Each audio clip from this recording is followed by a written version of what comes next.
কথা। আর তখন অর্জুনের মতন বীর ক্ষত্রিয় রূপবান আর কে আছে বলুন? তো কিন্তু পাণ্ডবেরা তো তখন সব যতগৃহ দাহে পুড়ে মরে গিয়েছে। না, কেউ কেউ অবশ্য বলে যে তারা নাকি পুড়ে মরে যায়নি, তারা নাকি কোথায় পালিয়ে গিয়েছে। তো তাই না মশাইরা, এক স্বয়ংবর সভার আয়োজন করা হলো, প্রস্তুত করা হলো এক বিশাল সরাসর, মানে এক পেল্লায় ভারী ধনুক আর কি। আর ওই উপরে স্থাপন করা হলো একটা আকাশ যন্ত্র, আর সেই আকাশ যন্ত্রের মধ্যে আবার একটা ছেদা, আর তার উপরে রাখা হলো লক্ষ্য বস্তু। যে ব্যক্তি ওই ধনুকে যায় রোপণ করে ওই আকাশ যন্ত্রের ছিদ্রের মধ্য দিয়ে পঞ্চশর লক্ষ্য বস্তুতে মারতে পারবে, তার গলাতেই মালা দেবে দ্রৌপদী। ঘোষণা করে দেওয়া হলো। আর দ্রৌপদী অপরূপ রূপের সে কথা শুনে নৃপগণ সত্তরে আইলেন সেথা। সেই দেবী দিক থেকে যত রাজারা ছিল সব এসে প্রবেশ করলো। কত সাধারণ মানুষ এলো শুধু স্বয়ংবর সভাটি দেখবে বলে, আর কত দরিদ্র ব্রাহ্মণেরা এলে দান ধ্যান পাবে বলে। আর তখন সেই পাঞ্চাল রাজ্যের অবস্থাটা আবার ভেবে দেখুন, ওই কত রাজা গোজারা এসছে, আর তাদের জন্য সব আমোদ আহ্লাদের ব্যবস্থা করা হয়েছে। আর পাঞ্চাল রাজ্যে তখন একেবারে উৎসব লেগে রইল, মানে একেবারে মজা। আর সরস্বতী সভায় বসেছেন রাজা ও ব্রাহ্মণ, সুরবীর আদি যেথা ছিল যতজন। এই ধরুন সে স্বয়ংবর সভা, আর সবাই সব আস্তে আস্তে রাজারা প্রবেশ করছে। সেই মালা টালা মোটু টোটু পরে গায়ে আমার সব চন্দনের গন্ধ মেখেছে, আর অগরুধূপের গন্ধে সবাই করে বুড়বুড় বুড়বুড় করছে।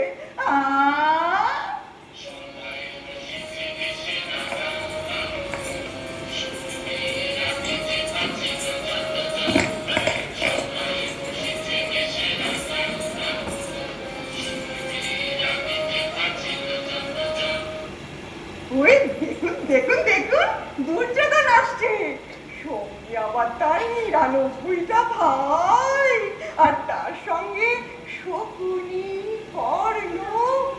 আর তাই না দেখে প্রতিহারের মুখ তো একেবারে হয়ে গেছে, বলি ইরে বাবা, এদের দলবল তো দেখি শেষই হয় না।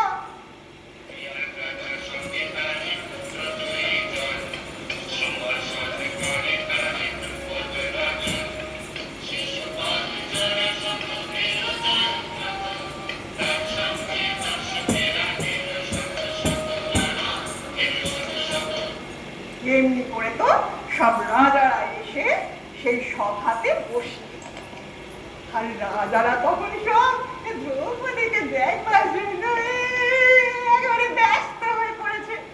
কিন্তু দ্রৌপদীর দেখা তো আর কিছুতেই পাচ্ছে না। এই সময় কি বলবো মশাইরা, সে ধুরি ভেরি বেজে উঠলো শঙ্খ।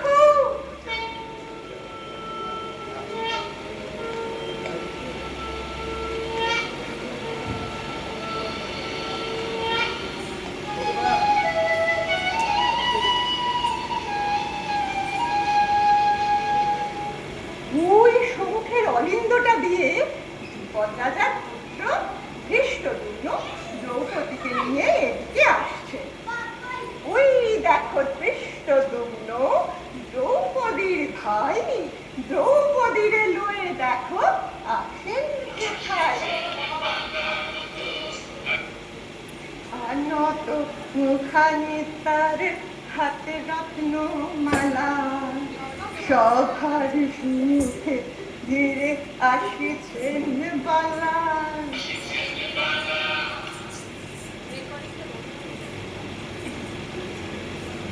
আসিছেন দ্রৌপদী গজেন্দ্রগামিনী।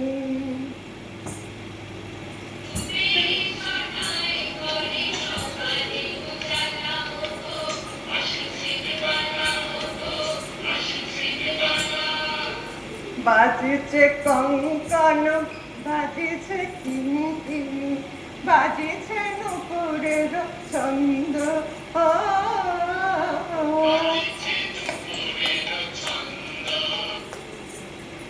আনত মুখানি তার হাতে রত্নমালা, সভার সুমুখে ধীরে আসিছেন পালা।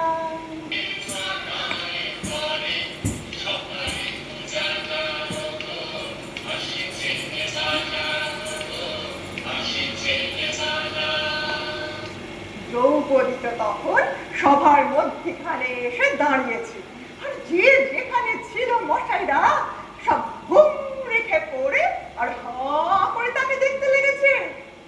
আগুনে থেকে জন্মেছে তো আগুনের শিখর মতো সে রূপ, আর সেই মেয়ে কিনা এসে দাঁড়াবে সভার মধ্যখানে। আর ওদিকে ধৃষ্টদ্যুম্ন তখন সবাইকে ডেকে ডেকে বলছে, আসুন উচ্চকুলশীল সম্পন্ন যে প্রার্থী ওই ধনুকে যায় রোপণ করে ওই আকাশযন্ত্রের ছিদ্রের মধ্য দিয়ে ৫০ লক্ষ বছর। তখন কি হচ্ছে বলুন তো? তখন সবাই একেবারে ঘুরোঘুরি পড়ে গেছে, বলে কে আগে যাবে, কে আগে যাবে। সবাই ভাবছে কিনা যে আগে যাবে সেই তৃপ্তি ছুড়ে আর কন্যাটিকে নিয়ে চলে যায় আর কি। তখন তো কেউ বোঝেনি না যে খেলাটি কত। এই তখন যে সরাসন, সেই সরাসনের সামনে এসে দাঁড়ালে শল্যরাজ। শল্যরাজ কি মনে আছে তো? নকুল সহদেবের মামা গো, তার বয়স হয়েছে নিখাত, কি বলিস?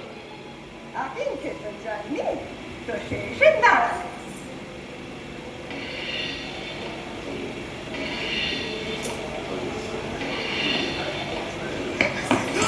এমনি করে সেই ভারী ধনু তুলতে গিয়ে একেবারে ধরণী তলে।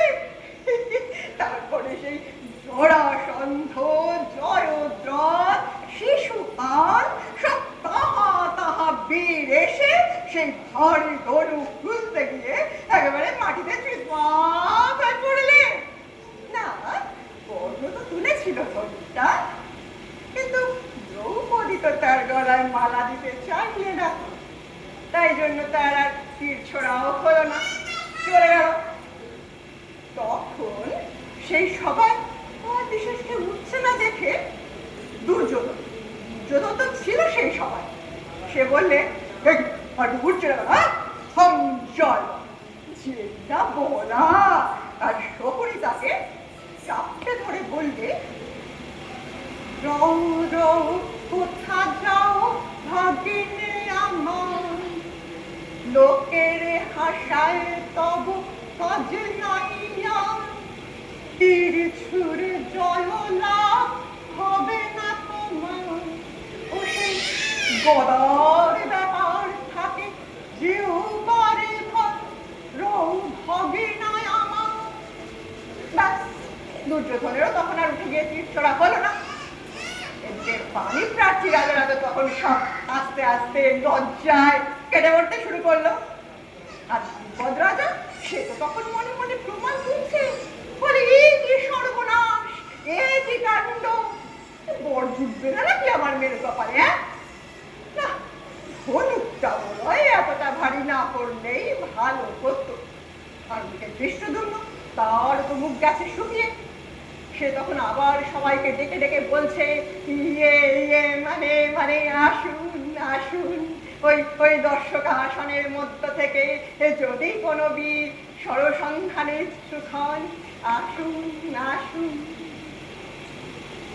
তখন সেই ব্রাহ্মণ দর্শকদের মধ্য থেকে একজন সামান্য কাপড় পরা যুবক উঠে দাঁড়ালো।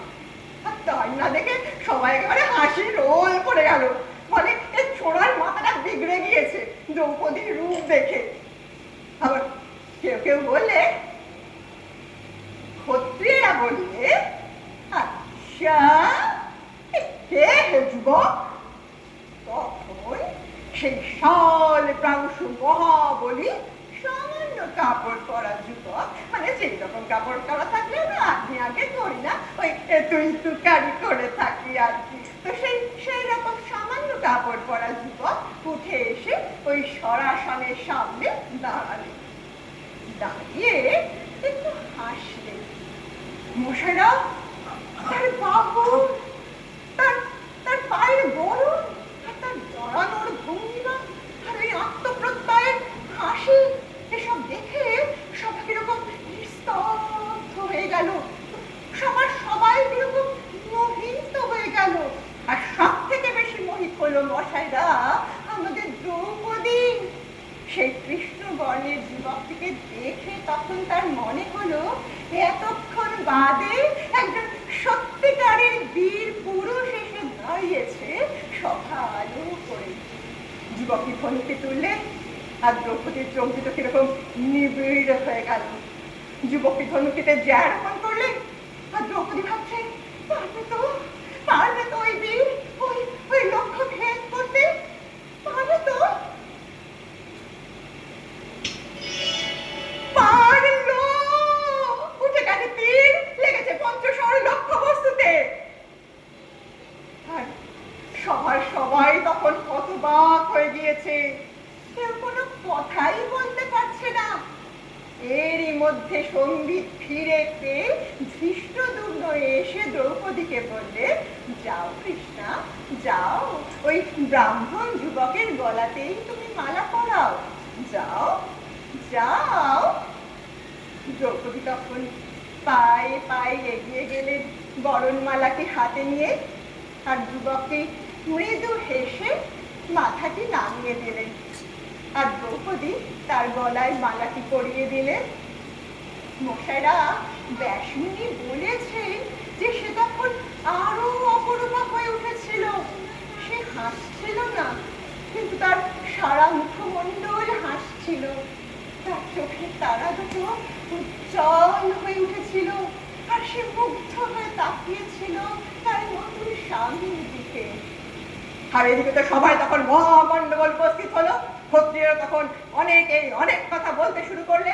তারা বললে, এই ক্ষত্রিয়ের কন্যা এই ব্রাহ্মণের গলায় মালা দেবে কেন? হ্যাঁ কেন?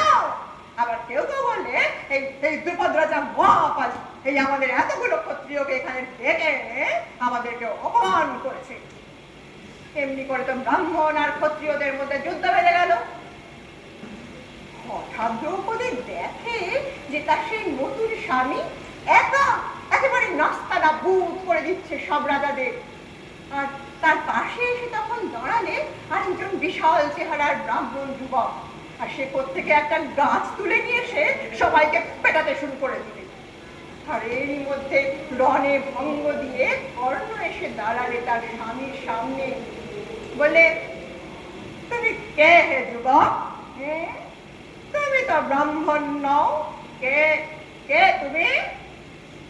তখন যুবকটি বললে, আমি ব্রাহ্মণ, আমি গুরুর আজ্ঞায় অস্ত্র শিক্ষা করেছি। কেন বলো, তোমার যিনি গুরু তিনিও তো ব্রাহ্মণই ছিলেন। তো এমনি করে তো যখন কৃষ্ণের মধ্যস্থতায় যুদ্ধ মিটে গেছে, ক্ষত্রিয়রা সব হেরে টেরে গেছে, তখন সেই ব্রাহ্মণ যুবকটি দ্রৌপদীর হাত ধরে পথে বেরিয়ে এলেন, আর সঙ্গে তার 4 ভাই। আচ্ছা মশাইরা বলুন তো, এই দ্রৌপদী তো বুঝতে পারছে যে খুবই দরিদ্র হবে, তখন সেই রাজার মেয়ে এতটুকু দুঃখ বোধ হলো না, এতটুকু গ্লানি বোধ হলো না? সে যেন পরম নিশ্চিন্তে, পরম বিশ্বাসে, ভালোবাসার নেশায় সে তার নতুন স্বামীর হাত ধরে বেরিয়ে এলে অজানা পথে।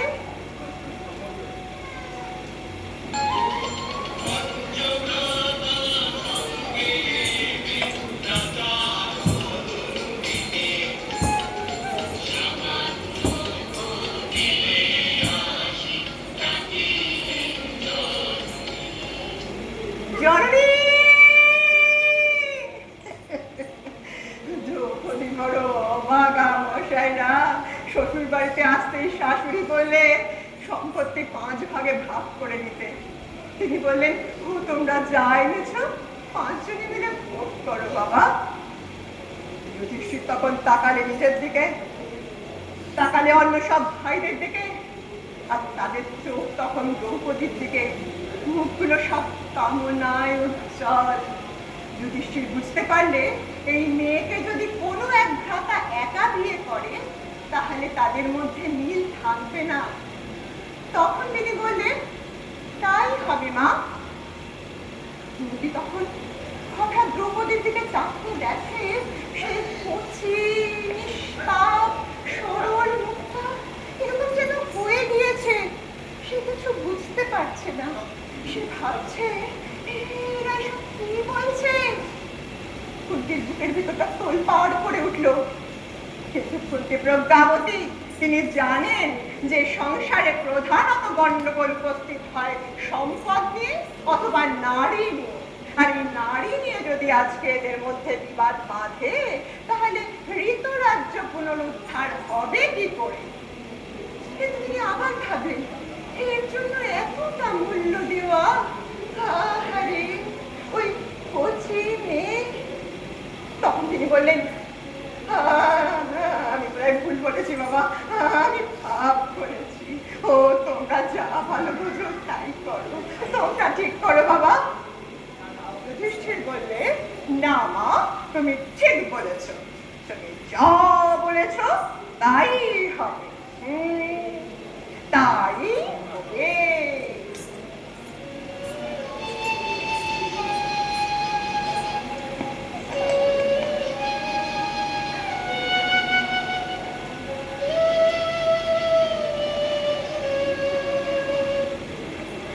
সিদ্ধান্ত হয়ে গেল। কিন্তু এরা দ্রৌপদীকে কেউ কিছু জিজ্ঞাসাই করলে না।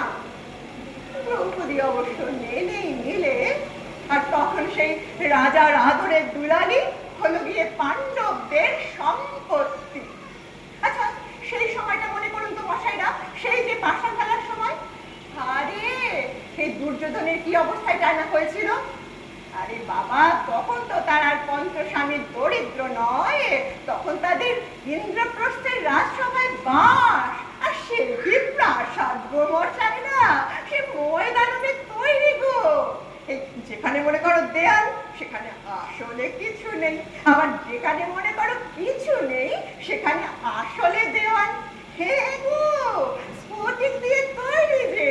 সেই মনে আছে দুর্যোধনের কি গতিটাই না হয়েছিল ইন্দ্রপ্রস্থের রাজসভায় এসে।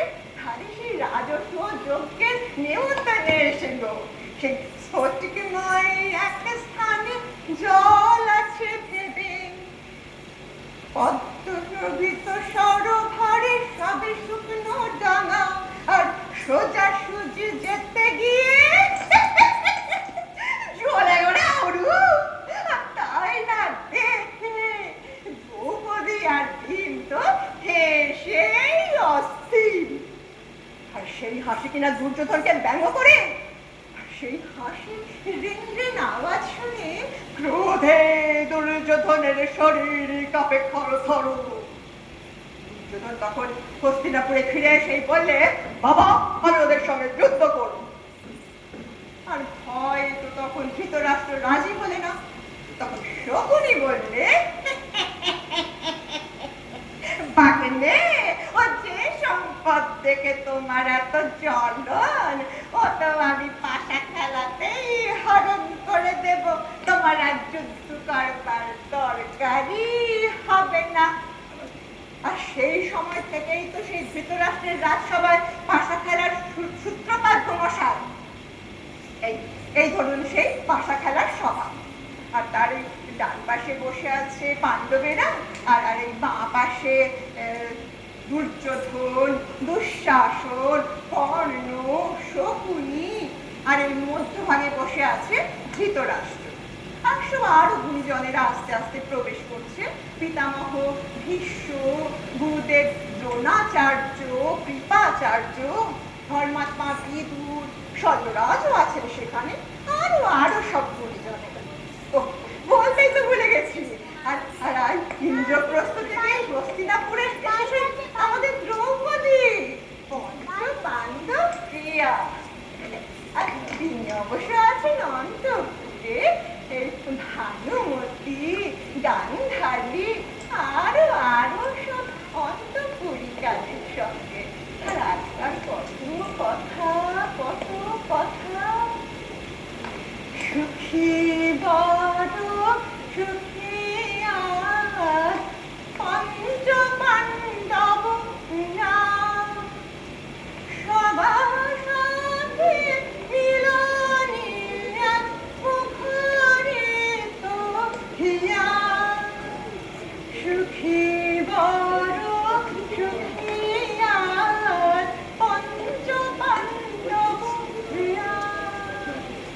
আর ওদিকে তো সবাই পাশা খেলা শুরু হয়ে দিয়েছে। আচ্ছা বলুন তো মশাইরা, শাস্ত্রে বলেছে না যে দ্রুত ক্রীড়া করা অন্যায়, তবুও তো সেই খেলার আয়োজন করা হয়েছিল। সব থেকে কষ্ট হয় মশাইরা, সব থেকে কষ্ট হয় যুধিষ্ঠির, আমাদের ধর্মের পুত্র যুধিষ্ঠির, তার কেন এরকম মতিভ্রংশ হয়েছিল জানি না। তিনি তখন একটার পর একটা পণ রেখেই চলেছিলেন, হাঁটছিলেন আর বদলে যাচ্ছিলেন।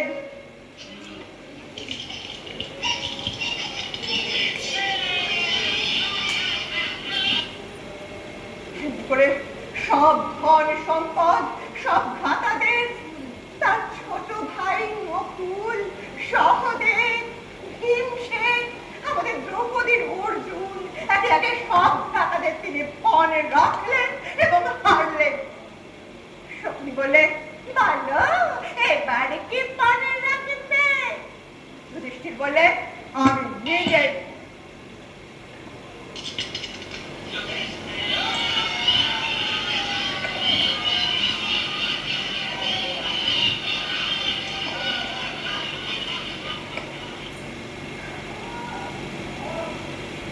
শকুনি বলে, আবার খেলা হোক। যুধিষ্ঠির বলে, মামা ও আবার কি ফোন রাখবে, ও তো আগের দিন নেই, সে তো সবকিছু হেরে গিয়েছে। শকুনি বলে, সব জ্ঞানীজন গুণীজন সবার সামনে বললে মশাইরা, কেন যুধিষ্ঠির তোমার প্রিয়া পাঞ্চালী তো এখনো বিজিতা হননি, তাকে পরে রেখে নিজেকে মুক্ত করো।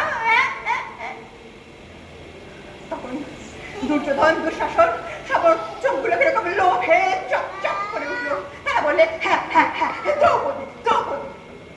আর যুধিষ্ঠির কি করলেন? যিনি কৃষা নন, যিনি খড়বা নন, সেই অতীব সুন্দরী প্রিয়াঙ্গদা দ্রৌপদীকে তিনি পদ রাখলেন। হ্যাঁ, তিনি করলেন এটা। আমাদের ধর্মের পুত্র যুধিষ্ঠির তখন আর কিচ্ছু বিচার করলেন না মশাইরা, স্বামী ধর্ম, স্ত্রী ধর্ম কিচ্ছু না, তিনি পণ রাখলেন আমাদের পঞ্চপাণ্ডব প্রিয়া দ্রৌপদীকে। আশ্চর্য, একেবারে আশ্চর্য। কি অভাগিনী মেয়ে বলুন তো এই দ্রৌপদী। সেই স্বয়ংবর সভার শেষের কথাই মনে করুন, আর আজকে এই সভা পর্বের শেষের কথা।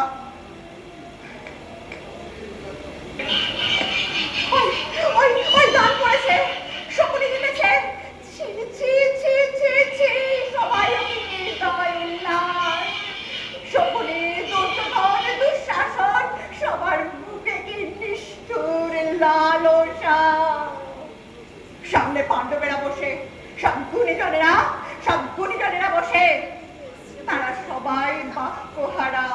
পৃথিবীতে এরকম একটা কাল আসে বাবু মশাইরা, যখন সব গুণীজনেরা চুপ করে থাকে, আর যে অত্যাচারিত হয় সে হয়েই যায়, হয়েই যায়, হয়েই যায়।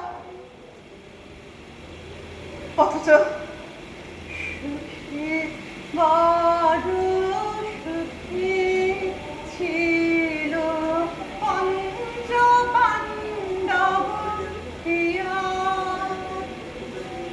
মাত্র কিছুদিনের জন্য সবাই তখন বড় উল্লাস।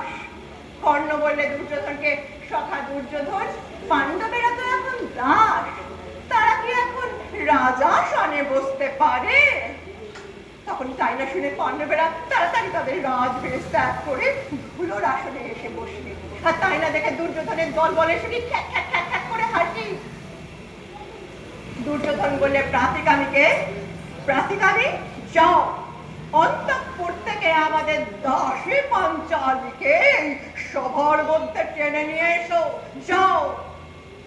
প্রাতিকামী তখন ঠোঁট কাঁপছে, ঘাম মুখময়, সে থরে থরে এসে দাঁড়ালে দ্রৌপদীর সামনে। কি? আপনাকে সভায় যেতে হবে। আমাকে সভায়? কেন সভায় কেন? কি হয়েছে? সর্বরাজ আপনাকে বাজি রেখে তাসা খেলায় হেরেছেন। আমাকে বাজি রেখে? কেন ছিল না সেসব গেছে রানী, এমনকি তিনি নিজেও, আর তার 4 ভ্রাতা, আর শেষ পণ ছিলেন আপনি। দ্রৌপদী তখন ভাবছে কি করে কি করে কি করে। তারপরে বললে, প্রাতিকামি যাও সভায় গিয়ে ধর্মরাজকে জিজ্ঞাসা করে এসো যে তিনি আমাকে পণ রাখবার পূর্বে নিজেকে পণ রেখেছিলেন না পরে। যদি পরে হয় তাহলে তিনি আগেই আমার উপরে সব অধিকার হারিয়েছেন, আর সেই অনুসারে আমি সভায় যেতে বাধ্য নই। যাও। কি অসাধারণ বুদ্ধি বলুন তো বাবু মশাইরা, যাকে বলে একেবারে ধীরমতি। কিন্তু মশাইরা, দ্রৌপদী বোধহয় মনে মনেও ভাবতে পারেনি যে ওই সভায় নীতি জ্ঞান বলে কিছু নেই। ধর্মহারা আর দুঃশাসন আসবে সেই সভার মধ্যে তাকে কে ঠাকুর শ্বশুর টেনে নিয়ে যেতে, আর তাকে এই কথাগুলো উচ্চারণ করতে হবে। না না না দুঃশাসন না, আমাকে তুমি সবার মধ্যে নিয়ে যেও না। আমি নারী, আমি অন্তঃপুরবাসিনী নারী। দুঃশাসন দুঃশাসন আমাকে মাফ করো। আমি এক অবস্থা হয়ে আছি, আমি এই অবস্থায় তুমি সবার মধ্যে টেনে নিয়ে যেও না। আমাকে ছেড়ে দাও, আমার তোমাদের পায়ে পড়ি। আমি কেশ ছেড়ে দাও দুঃশাসন, দুঃশাসন তোমার পায়ে পড়ি। দ্রৌপদী মাটিতে আছড়ে পড়লে। তারপরে বললে, সবাই কি কৃষ্ণ, দ্রোণাচার্য, বিদুর এদের কি প্রাণ নেই? আমি কুরুকুলের বধূ, আমাকে এইভাবে সবার মধ্যে টেনে নিয়ে আসা হলো। কেউ তার কোনো নিন্দা করছেন না, কেউ কিছু বলুন। ভীম তখন ক্রোধে উন্মাদ হয়ে চিৎকার করে বললে, ধর্মরাজ, দ্রুতকারেরা তাদের বেশ্যাকে কখনো পণ রাখে না, কারণ তাদের দয়া মায়া আছে। আর আপনি এই কপট পাশা খেলায় আমাদের সবাইকে হারিয়েছেন, কিন্তু পাঞ্চালী এই অপমানের যোগ্যা নন। আমি আপনার কষ্ট দগ্ধ করব। তখন অর্জুন তাড়াতাড়ি এসে তাকে নিরস্ত করলে তাদের নীতির কথা ভেবে।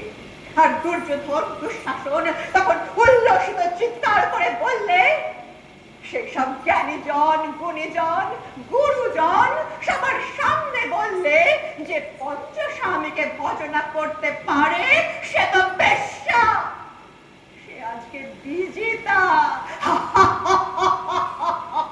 সে আমাদেরও ভজনা করবে।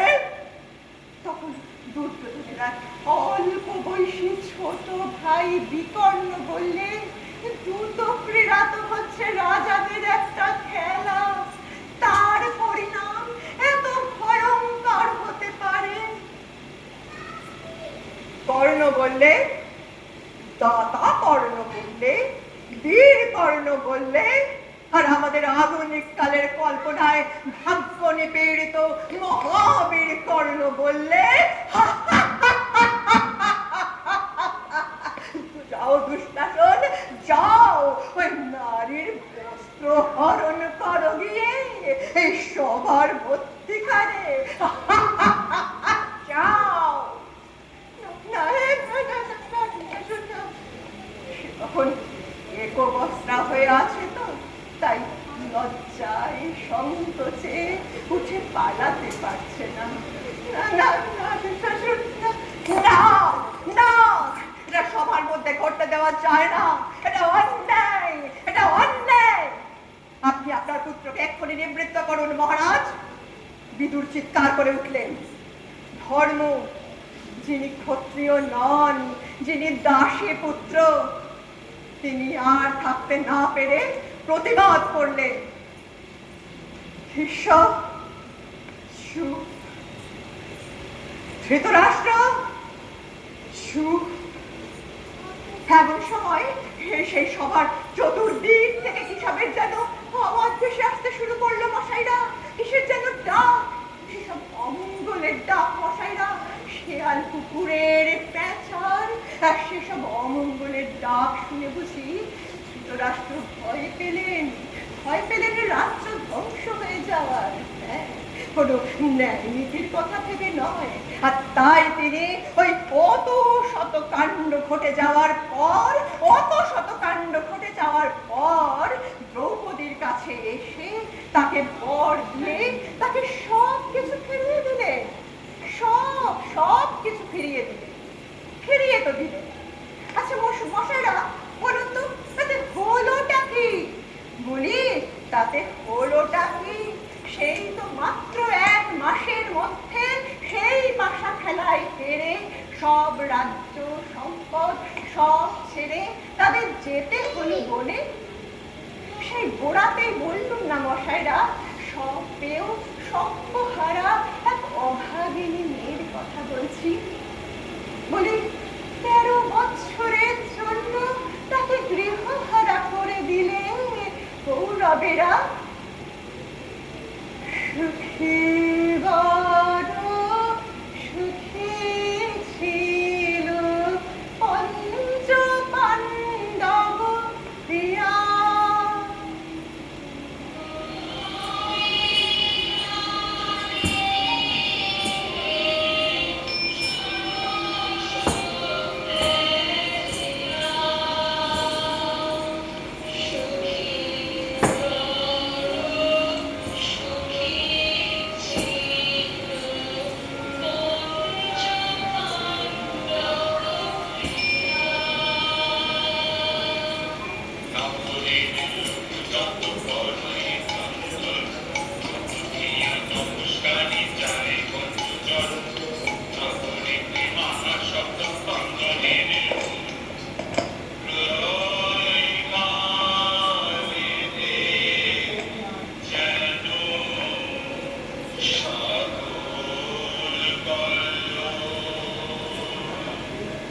সুখী বড় সুখী ছিল পঞ্চ পাণ্ডব না। সুখী ছিল জগে ছিল দ্রৌপদ তনয়া।